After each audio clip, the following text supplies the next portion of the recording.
Tires, the unsung hero of the bike. Their job is to have air in them so you can roll. But they have a really important job on the bike because they determine how comfortable you are, how fast you can go, how safe you are, and how often you can ride your bike with whether they get flats or not. And if you're looking to upgrade your tires to bring your enjoyment of your bike to that next level, there's two main types of tires that you should be looking at, which are lightweight tires and puncture-protected tires. Here's the difference between them and which one you should get. Welcome back to another 3-Minute Thursday sponsored by Wobby Cycles, where we show you how to get the most fun out of your bike in 180 seconds or less. Put it on the clock. Let's go.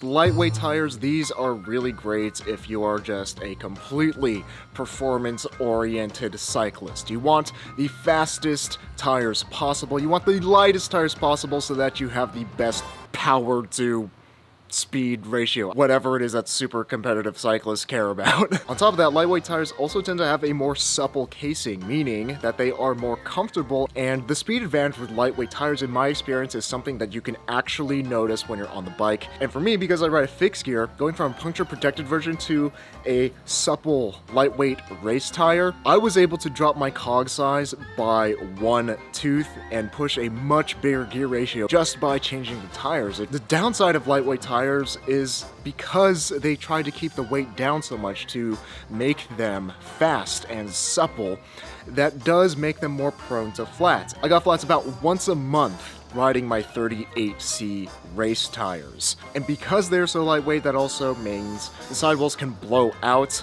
rendering the rest of the tire useless even before the tread is gone. They don't last as long, which is especially upsetting because race tires are pretty dang expensive. You can expect to pay anywhere between $50 to $100 per tire, depending on how fancy you want to get and how fast you want to go.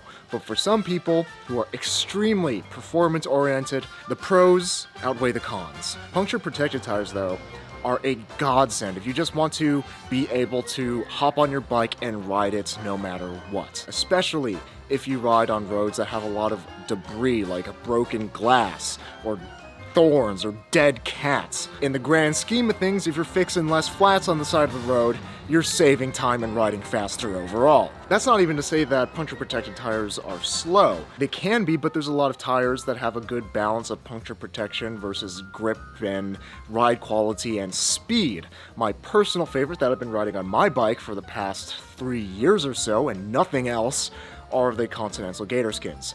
They are the go-to tire in the fixed gear scene for a reason. Puncture-protected tires also last pretty long. Not only do they have that layer of armor, so to speak, underneath the rubber to protect from flats, but they also tend to have tougher casing, preventing sidewall damage, and because weight is less of a priority with them, manufacturers are often comfortable putting way more rubber on these tires, again, making them slower, but on the upside, making them a lot more durable and a lot longer lasting. I would say unless you are an extremely competitive cyclist, unless you only ride on pristine bike trails that don't have debris, then it would be best for you to get puncture-protected tires. It just makes the experience of riding your bike a lot simpler. And luckily, Wobby, the sponsor of 3-Minute Thursday, has a bunch of gator skins. You can check them out linked in the description. They also have a few other great tire options if you don't want to just be like everybody else and want to experiment a bit with your bike. Fix a few minute shoutouts to Julian Corona, David K, Robby Andaya, Zane Kolnik, Brandon Black, and Scott Palangi for helping to make these fixed gear videos possible through the support on Patreon. And remember that life is short, but don't make it shorter, so ride your bike every day to be reasonably dangerous.